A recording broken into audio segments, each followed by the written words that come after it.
内爆虎头，六魂技以命运之声。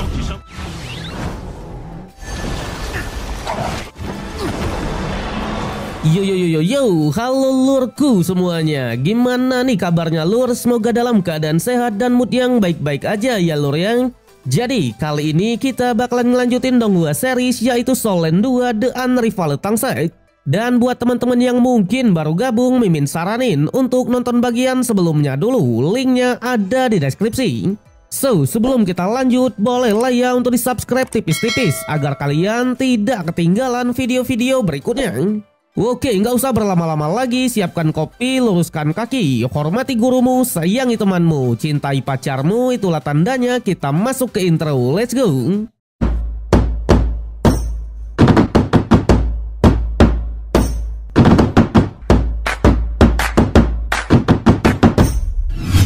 Oke lur, mengingat sedikit dari episode kemarin, di mana setelah keberhasilan metode bentuk roh dengan para monster, Yu Hao mengajak senior Bebe ke mata air es dan api untuk mencari cara dalam menyelamatkan Tang Yang. Tanpa diduga, selain membutuhkan Yoyo sebagai ramuan, senior Bebe juga membutuhkan satu tanaman langka yang tak lain dan tak bukan adalah Kaisar Perak Biru, sang penguasa tertinggi di klan rumput Perak Biru. Yang ternyata sebagai pemilik roh pelindung rumput Perak Biru, Tangya sudah terkena sebuah racun dan hanya bisa dinetralisir oleh Yoyo. Tapi di saat yang sama, mereka juga membutuhkan Kaisar Perak Biru untuk membangkitkan darah leluhurnya. Jika tidak, kehidupannya pasti akan terkuras bersama dengan racun iblis dan akhirnya mati. Sayangnya Kaisar Perak Biru tak ada di lembah ini. Bahkan Yoyo bilang Kaisar Perak Biru selaku penguasa rumput Perak Biru di seluruh benua, dalam satu zaman hanya ada satu saja yang tak lain dan tak bukan adalah ibunya Tangsan. Tapi saat Tangsan menjadi dewa, Kaisar Perak Biru di generasi itu pun pergi dan menembus ruang yang hampang. Bahkan sampai saat ini tak ada yang tahu siapa penerus Kaisar Perak Biru dan di mana keberadaannya. Meski begitu, Yoyo akhirnya memberikan sebuah pil roh dari serbuk bunganya, di mana khasiatnya sendiri mampu menyembuhkan berbagai jenis racun. Tapi Yoyo tetap mengingatkan jika benar-benar ingin menyelamatkan Tangya, mereka tetap harus menemukan Kaisar Perak Birunya. Sudah jelas senior Bebe pun hanya bisa berterima kasih. Namun ketika mereka mau pergi, ada satu tanaman yang menahannya. Tanaman itu adalah rumput es Suan 8 sudut. Di mana ia malah ingin ikut bersama Yu Hao. Bahkan menyadari kalau gadis salju dan Kaisar Bingbing sudah dalam bentuk roh, rumput ini juga ingin menjadi bentuk roh juga ya lur ya. Di sini kita pun baru tahu selain para monster, tumbuhan juga bisa dijadikan sebagai bentuk roh. Alhasil karena rumput Suan sudah sukarela mau jadi bentuk roh, prosesnya pun juga tidaklah lama. Dalam sekejap Yu Hao pun segera memulainya. Ternyata selama ini rumput Suan selalu merasa kesepian dan sangat ingin melihat dunia luar. Bahkan ambisinya juga nggak main-main, yaitu ingin melihat dunia dewa juga.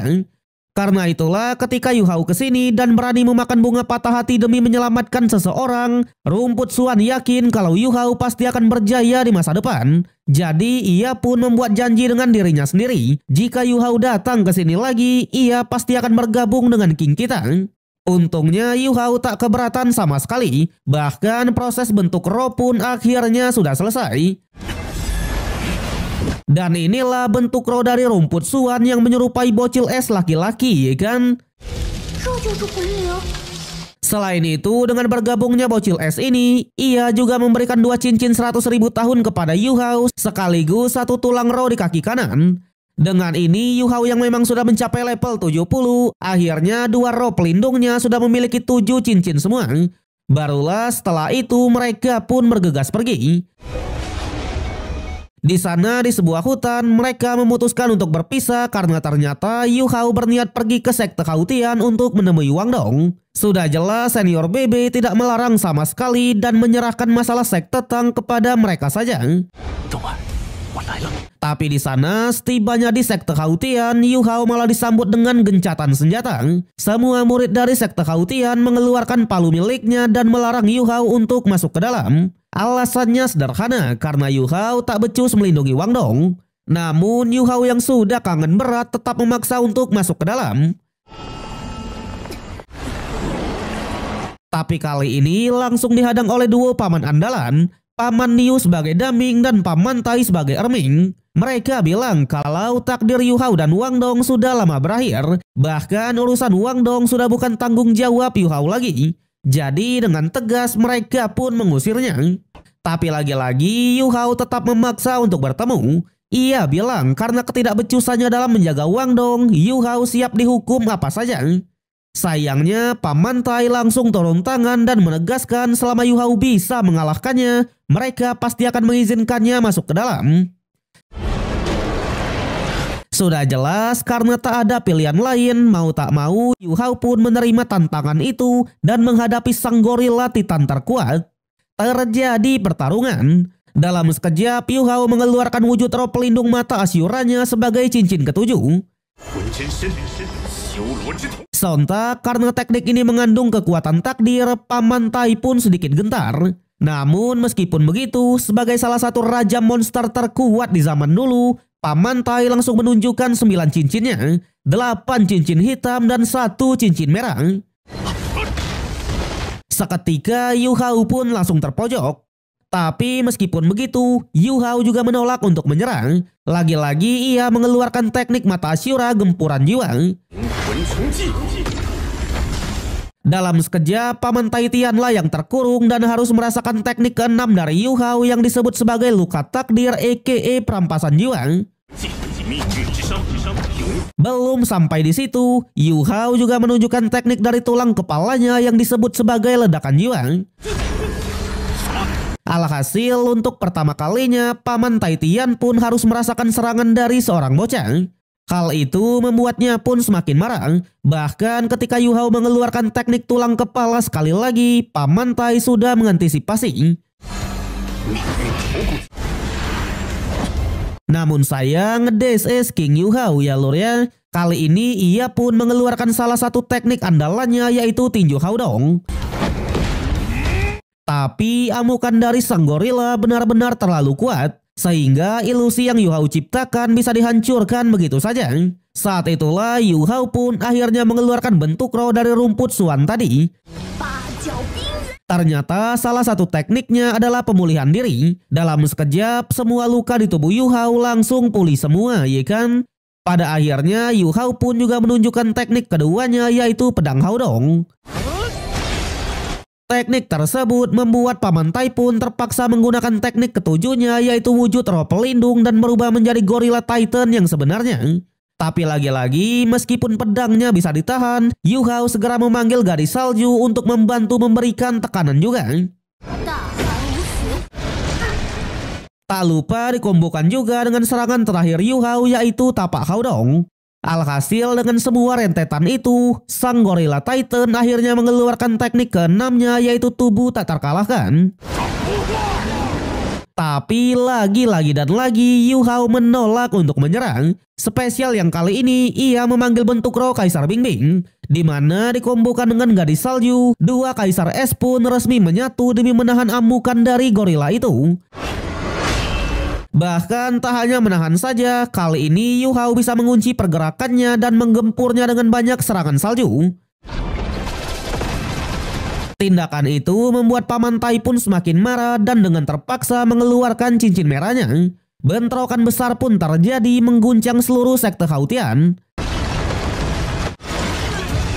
Tapi untungnya sebelum adanya impact yang besar, Paman Niu selaku Daning sang banteng biru raksasa akhirnya turun tangan dan menghentikan duel mereka. Di sana Paman Niu juga langsung menginterogasi Yu Hao karena memang kenapa ketiga teknik Yu Hao tadi ada bayangan dari Wang Dong. Yu Hao bilang semenjak kehilangan Wang Dong ia berlatih secara tertutup dan menciptakan 3 teknik mematikan ini. Tinju Hao Dong, pedang Hao Dong, dan tapak Hao Dong. Bahkan untuk pertama kalinya juga, Yu Hao mengkombokan ketiga teknik Hao Dongnya ini dengan 3 teknik dari Kaisar Bingbing.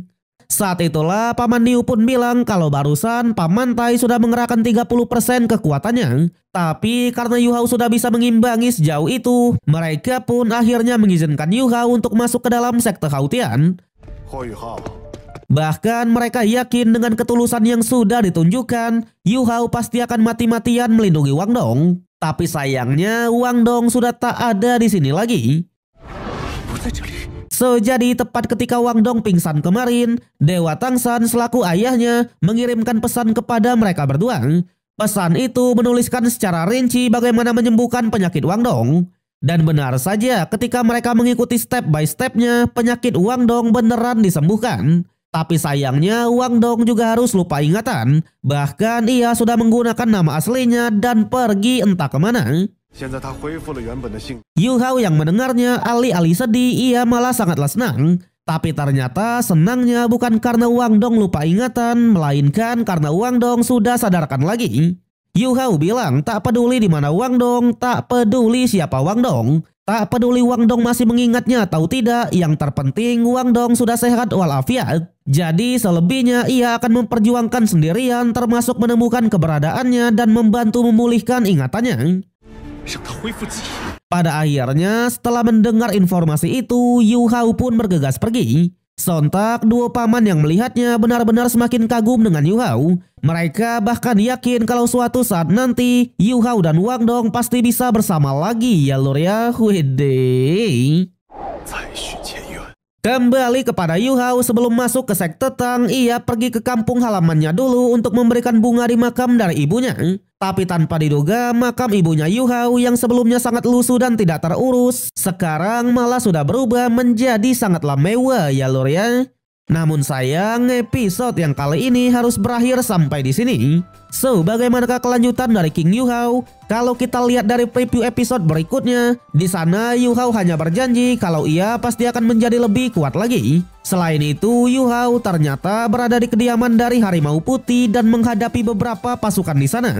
Tapi sayang, untuk kelanjutannya kita harus menunggu sampai minggu depan, ya kan? So, kalau kalian suka dengan konten ini, jangan lupa kasih jempolnya, subscribe biar nggak ketinggalan update, dan share ke berbagai platform untuk memajukan channel tercinta ini. Gua Rian pamit undur diri, sampai jumpa di konten berikutnya. See